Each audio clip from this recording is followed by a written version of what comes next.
오늘도 변함없이 하나님께서 허락하시는 은혜의 자리를 사모하시는 여러분들의 심령 가운데 우리 하나님의 한량없는 은혜가 함께 하시게 되시기를 주님의 이름으로 축복합니다.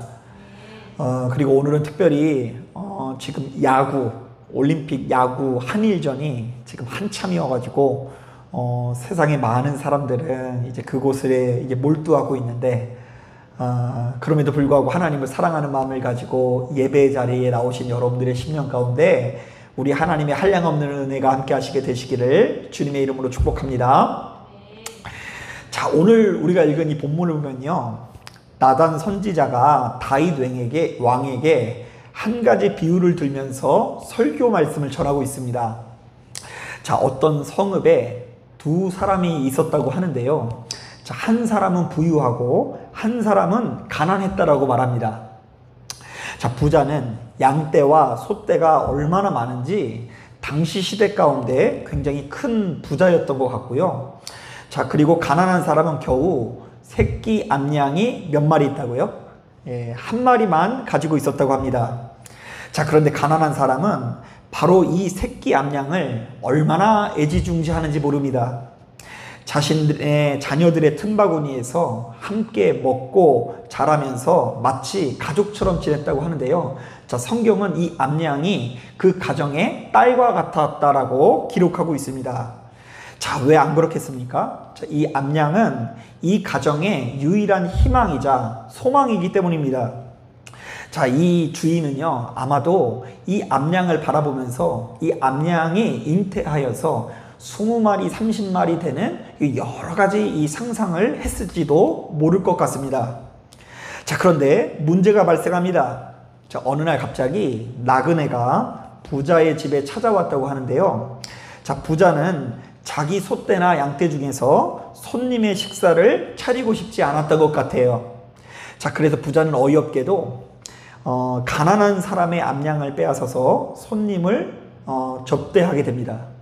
자, 그러니까 우리 집에 온 손님은 사실은 뭘로 대접해야 돼요? 내 것을 가지고 대접을 해야 되는데 이 불의한 사람이 다른 이 가난한 사람의 그 딸과 같은 암양을 가져다가 그 손님을 대접한 것입니다. 자, 그러면 이제 이 가난한 사람은 어떤 상황이 된 거죠? 자신들의 유일한 희망이자 소망을 잃어버리게 된 것입니다. 자, 그리고는 마치 자신의 자녀 중 한 사람이 죽은 것 같은 이 고통이 찾아왔을 것이 분명해 보입니다. 자, 그런데요, 바로 이 이야기는 오늘날 이 시대를 살아가는 우리들에게는 좀 생소할 수 있지만 당시 이스라엘 백성들 입장에서는 굉장히 혐오스러운 이야기였대요. 자, 왜냐하면 본문에 나오는 부자는 당시 이스라엘 백성들이 생명처럼 여기는 율법을 정면으로 거스르고 있기 때문입니다. 자, 부자는 자신들에게 있는 이 힘과 능력을 통해서 자신의 동족 이스라엘을 보호하지를 않아요.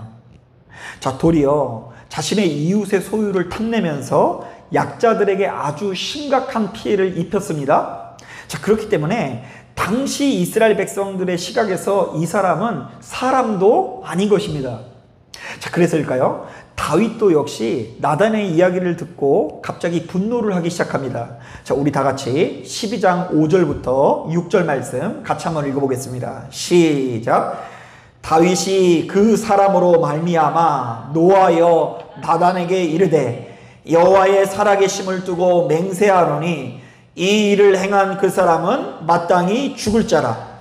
그가 불쌍히 여기지 아니하고 이런 일을 행하였으니 그 양새끼를 레베나 갚아주어야 하리라 한지라. 여러분, 여기까지 읽었을 때 과연 다윗은 하나님께 기름 부음 받음을 받은 사람 같죠? 자, 부자는 하나님 앞에 악한 사람이기 때문에 죽어 마땅하다라고 판결하고요, 가난한 자에게 피해를 입혔으니 피해에게 몇 배요? 4배를 갚아줘야 한다고도 말합니다. 자, 그러니까 이스라엘을 다스리는 왕으로서 그 누구나 공감할 수 있는 명판결을 내리고 있는 것입니다. 자, 그런데 바로 이때 나단은 다윗에게 아주 의외의 이야기를 하고 있습니다. 자, 12장 7절을 보니까 이 나단이 다윗에게 뭐라고 이야기합니까? 우리 다 같이 따라해 보겠습니다. 당신이 그 사람이라. 여러분, 이게 무슨 말입니까? 다윗은 일전에 우리아의 아내를 취하여 간음하고 그러한 자신의 실수가 드러나는 것이 두려워서 죄 없는 우리아를 사지로 내몰아서 죽게 만든 적이 있습니다. 자, 이렇듯 이스라엘의 모든 것을 가지고도 남의 아내를 빼앗기도 하고 그 충신 우리아를 죽게 만드는 다윗이야말로 사실은 죽어 마땅한 죄인이라는 이야기를 하고 있는 거예요. 자, 그러니까 죽어야 될 사람은 양 한 마리를 빼앗은 부자가 아니라 우리아의 아내를 취한 누구요? 다윗이야말로 죽어야 할 죄인 중에 괴수라고 이야기를 하는 거예요. 자, 그러니까 우리들은 신앙생활 가운데 너무나 중요한 한 가지 원칙을 깨닫게 되는데요. 우리가 예수 안에서 말씀 생활을, 신앙생활을 제대로 하고 있다면 자, 우리에게 어떤 역사가 나타나야 될까요? 어떤 말씀을 듣든지 바로 그 말씀을 남의 이야기가 아니라 타인에게만 강력하게 적용시키는 것이 아니라 바로 나 자신의 이야기로 여길 수 있어야 될 줄로 믿습니다. 자, 로마서 2장을 보면 사도 바울도 비슷한 이야기를 하는데요. 당시 유대인들에게 바로 이러한 조언들을 내리고 있어요. 한번 들어보세요. 유대인이라 불리는 네가 율법을 자랑하며 하나님을 자랑하며 어리석은 자의 교사여 어린아이의 선생이라고 스스로 믿으니 그러면 다른 사람을 가르치는 네가 내 자신을 가르치지 아니하느냐? 도둑질하지 말라 선포하는 내가 도둑질하느냐?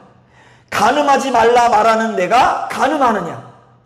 우상을 가증히 여기는 내가 신전 물건을 도둑질하느냐? 율법을 자랑하는 내가 율법을 범함으로 하나님을 욕되게 하느냐? 기록된 바와 같이 하나님의 이름이 너희 때문에 이방인 중에서 모독을 받는도다. 자, 이게 무슨 말일까요? 유대인들은 하나님으로부터 일찌감치 율법을 전달받아서 그 누구보다도 율법의 전문가가 됩니다. 자, 그래서 자신은 남들보다 훨씬 더 의로운 사람이요, 하나님에 대해서 잘 알고 있는 사람으로 여겼다고 합니다. 자, 그런데 문제가 있는데요. 바로 그 대단한 율법으로 남들은 유창하게 가르치면서 정작 누구를 가르치지 않는다고요? 자기 자신은 조금도 가르치지 않는다라는 것이 문제였다라는 것입니다. 여러분, 하나님의 말씀은 남들 앞에서 자랑하거나 남들 앞에서 고상한 어떤 이 지식을 뽐내기 위해서 존재하는 것이 아닙니다. 말씀은 매일같이 무수히 많은 공격과 유혹을 당하는 우리들이 빛과 생명으로 인도함을 받기 위한 일종의 동화줄과 같은 것입니다. 자, 그래서 시편 119편을 보면 이런 말씀이 있습니다. 자, 우리 한번 따라해 볼까요? 주의 말씀은 내 발의 등이요 내 길의 빛이니이다. 자, 그러므로 우리는 주의 말씀을 의지해서 매일같이 나 자신을 돌아보고 내 발밑에 있는 이 어둠을 물리치기 위해서 노력해야 되는 것입니다. 자, 그런데요, 이것이 사실은 정말 쉽지 않다라는 것을 우리가 수시로 경험하게 되는데요. 자, 말씀을 준비하다 보니까 문득 전도사 시절의 기억이 생각이 납니다. 제가 전도사 시절에 굉장히 인상 깊었던 날이 있었는데요. 하루는 이 친구 전도사의 부탁을 받아서 그 친구가 사역하는 중고등부 수련회에 가서 말씀을 전한 적이 있습니다. 자, 그런데 제가 가벼운 마음으로 이 수련회에 이렇게 참석을 했다가 깜짝 놀랐는데요. 자, 왜냐하면 분명히 제가 전해 듣기로는 중고등부 수련회라고 전해 들었는데 막상 갔는데 어른들이 더 많이 앉아 있는 거예요. 정확하게 이 숫자는 기억이 안 나는데 그 아이들이 한 30-40명 앉아 있으면 어른들도 한 30-40명 앉아 있으니까 이 얼핏 보았을 때는 이게 중고등부 수련회인지 어른 수련회인지 모를 정도로 이 어른들이 많이 앉아 있어요. 자, 왜 그런 거 했더니 그 교회에 여러 가지 분란으로 인해서 담임 목사님이 청빙되지 못한 채 공석이었는데요. 자, 그렇다 보니 많은 성도님들이 어떤 영적인 것에 대한, 말씀에 대한 좀 갈급함을 가지고 있었던 것 같아요. 그래서 이제 중고등부 학생들이 수련을 한다니까 그곳에 이런저런 핑계를 대면서 가가지고 자기도 은혜 받아야 되겠다라는 그 분위기가 그 교회에 있었다고 합니다. 자, 그랬을까요? 그 예배가 은혜로웠을까요? 은혜롭지 못했을까요? 은혜롭죠, 당연히. 제가 잘 전했다라는 말씀을 오해하시면 안 됩니다. 뭐 어린 전도사가 얼마나 말씀을 잘 전했겠습니까? 순전히 그 수련에 참석한 그 성도님들의 갈급함, 그 열정을 하나님께서 기뻐하셨는지 이건 평상시보다 훨씬 더 이 갑절의 영감이 넘쳐 흐르는 예배를 드렸어요. 제 입에 뭐가 나오기도 전에 벌써 아멘 하니까 얼마나 은혜를 받았는지 모릅니다. 자, 그래서 별로 잘하지 못하는 이 전도사를 통해서 큰 은혜의 역사가 나타난 후에 이 전도사로서 얼마나 이렇게 기분이 좋았겠습니까? 그래서 묘한 자부심 같은 것이 있었는데요. 아니나 다를까 수련회가 다 끝난 이후에 그 중고등부의 부장 선생님이 저를 불러다가 밥을 아주 거하게 사시더라고요. 자, 그런데 그 밥 먹는 자리에서 저한테 이런 얘기를 하셨어요. 전도사님, 이번 수련회 때 저희가 기대했던 대로 너무 큰 은혜를 받았습니다. 어쩌면 우리 교인들에게 그렇게 꼭 필요한 말씀을 하셨어요. 다들 사랑해야 되는데 왜 그렇게 사랑하지 않는지 몰라요. 다들 기도해야 되는데 왜 그렇게 기도를 하지 않는지 몰라요. 여러분, 들어보니까 이 말씀이 누구한테 필요한 말씀이라고요? 나에게 필요한 말씀이 아니라 누구한테요? 남들에게 필요한 말씀이라는 이야기를 하는 것을 볼 때 제가 조금 힘이 빠졌던 기억이 납니다. 자, 그런데 이것은요, 한 사람의 평범한 부장 선생님에게만 나타나는 일이 아닙니다. 저는 저의 직업상 바로 이러한 실수들의 한복판에 설 수밖에 없는데요. 자, 방금 전까지 강단에 올라서 말씀을 선포하면서도 정작 내 자신에게 그것을 충분히 적용하지 못하는 경우가 참으로 많이 힘듭니다. 방금 전에 강단 위에 올라서서 물질을 의지하지 말고 장래의 일을 두려워하지 말라고 선포해놓고 정작 나는 물질을 바라보거나 장래의 일을 좀 두려워하기도 하고요. 우리가 예수 믿기 때문에 이웃을 사랑해야 된다라고 전하면서도 저도 역시 누군가를 미워하는 경험들을 숱하게 하곤 합니다. 자, 그래서 이것이 요즘에는 얼마나 힘이 든지, 옛날에는 우리 성도님들이 크게 은혜 받지 못한 것도 힘들었는데요. 내가 말씀을 전했는데 사람들이 은혜 못 받는 것 같으면 그것도 속상했는데 요즘엔 그거 플러스 어떤 게 힘들냐면 나는 너무나 위선자이고 하나님 안에서 충분히 순종하지 못한 것 같았을 때 내가 겉멋 만든 목사처럼 느껴져서 속상한 거예요. 여러분, 그래서 제가 목회를 하면서 깨닫는 것은요, 자, 우리가 하나님의 말씀을 전혀 모르는 것도 안타까운 일이지만, 자, 하나님의 말씀에 정통해서 박사가 되는 것도 무겁게 여길 수 있어야 합니다. 자, 왜냐하면 우리는 순식간에 교만해져서 하나님의 말씀을 정작 누구한테? 나한테는 적용하지 못하고 바로 그 말씀을 통해서 타인 앞에 군림할 수 있는 여지가 있기 때문입니다. 자, 그러나 하나님의 말씀은 가장 우선적으로 내 자신을 쳐서 복종시키는 도구여야 합니다. 자, 우리 한번 따라 해볼까요? 주의 말씀은 내 발의 등이요 내 길의 빛이니이다. 하나님의 말씀을 통해서 어디를 비춰야 된다고 말합니까? 우리 하나님과의 1대1의 관계 가운데 내 자신의 발등 밑에 어둠을 비치고 내가 다니는 길에 어둠을 비춰야 한다라고 말씀하고 있습니다. 그래서 우리는 하나님의 말씀을 가지고 내 안에 역사하는 원수 마귀를 무찔러야지 바로 그 말씀을 가지고 선생 노릇을 해서는 안 된다는 것입니다.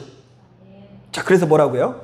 주의 말씀은 내 발의 등이요 내 길의 빛이니이다. 사랑하는 여러분, 이런 점에서 우리가 은혜를 받되 잘 받아야 합니다. 우리는 어떤 경우에도 목에 힘이 들어가서는 안 됩니다. 고개가 뻣뻣해져서도 안 되는 것입니다. 자기 자신을 지나치게 크게 여기거나 대단하게 생각해서는 안 된다는 것입니다. 우리는 항시 스스로를 작게 여기면서 나야말로 하나님의 말씀이 꼭 필요한 존재라는 것을 잊지 말아야 할 줄로 믿습니다.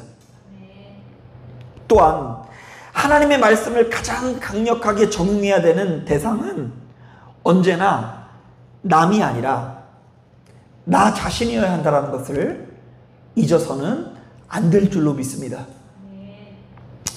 자, 그러나 다윗은 자신도 모르는 사이에 하나님의 말씀을 대하는 그 태도가 눈이 어두워졌던 것 같아요. 다윗은 분명히 여호와께 기름 부어진 왕이죠. 하나님께 기름 부어졌다는 것은 당시만 하더라도 제사장이나 선지자와 동급을 의미합니다. 또한 누구보다 하나님의 율법을 잘 알고 있는 사람으로서 시시비비를 잘 가릴 수 있는 능력을 가지고도 있었던 것 같습니다. 자, 그러니까 다윗은 나단의 이야기를 듣고는 바로 그 문제의 핵심을 명확하게 짚을 수가 있었던 거죠. 하지만 그 대단한 다윗이 누군가를 선하고 아름답게 판결했다고 해서 하나님의 말씀을 바르게 적용시킨다고 해서 모든 것이 끝나는 것은 아닙니다. 다윗은 하나님의 말씀으로 판결을 내리기 전에 누구를요? 자기 자신의 죄와 허물을 돌아볼 수 있어야 하는 것입니다. 자, 실제로 13절 초반부를 보니까 다윗은 나단의 충고를 듣더니 자기 자신의 허물을 철저하게 인정하게 됩니다. 자, 우리 다 같이 따라해 볼까요? 내가 여호와께 죄를 범하였노라. 다행이죠. 우리가 이 얘기를 듣고 이 모든 이야기를 듣고 막 오리발을 내밀 수 있는데 다윗은 이유를 대지 않고 뭐라고 얘기합니까? 여호와께 죄를 범한 게 누구라고요? 나야말로 여호와께 죄를 범했다라는 그 고백을 하고 있어요. 자, 그런데 오늘 우리가 읽은 이 본문은 바로 이 순간이야말로 오염된 다윗이 완전히 치유되고 다시금 회복되어지는 순간이라고 증언되고 있어요. 어떤 순간이요? 다윗이 하나님의 말씀을 의지해서 주변의 백성들을 바르게 판결해주는 순간을 넘었어. 무수히 많은 원수들을 꺾고서 전쟁에서 승리한 순간을 넘어서서 하나님께서 내려주신 하나님의 말씀을 바탕으로 자기 자신의 죄와 허물을 인정하게 되는 그 순간을 참된 구원의 순간으로 우리에게 클로즈업하고 있는 것입니다. 이런 점에서 우리들은 오늘 말씀을 묵상하면서 적어도 두 가지의 결론을 내릴 수 있습니다. 먼저 첫 번째, 예수 믿는 우리들이 생명을 잃는다라는 것은 하나님의 말씀을 듣고도 타인에게만 적용시키기 바쁘고 정작 자기 자신에게는 그 어떤 작용도 일어나지 않는 상태를 말하는 것입니다. 자, 생명을 잃었다는 건 뭐라고요? 말씀이 안 들리는 것도 있지만 말씀을 듣고도 누구에게 적용할지 모르는 거예요. 나에게 적용하지 못하는 게 생명을 잃어버린 거예요. 마치 자기 이야기인지를 까맣게 잊고 있는 다윗의 모습처럼 남은 다 죽여야 된대. 그런가 하면 예수 믿는 우리들이 생명을 누린다는 것은 어떤 상태를 말할까요? 우리가 하나님의 말씀을 얼마나 많이 알고 있고 얼마나 유식하게 주변 사람들에게 인용하느냐, 이거 중요하지 않습니다. 도리어 우리가 들은 그 말씀을 누구에게요? 내 자신에게 얼마나 철저하게 적용시킬 수 있느냐의 문제가 제일 중요한 거예요. 사랑하는 여러분, 바로 이 말씀을 듣고 우리가 시간이 흐를수록 이 사람은 이것도 문제고 저것도 문제이고 그러므로 죽어 마땅한 사람이다 이렇게 판단하는 것이 아니라 매사에 나야말로 그 사람이다. 나야말로 죽어 마땅한 사람이다. 나야말로 여호와께 범죄한 존재라는 것을 발견하실 수 있는 저와 여러분들이 되기를 주님의 이름으로 축복합니다. 자, 기도하겠습니다.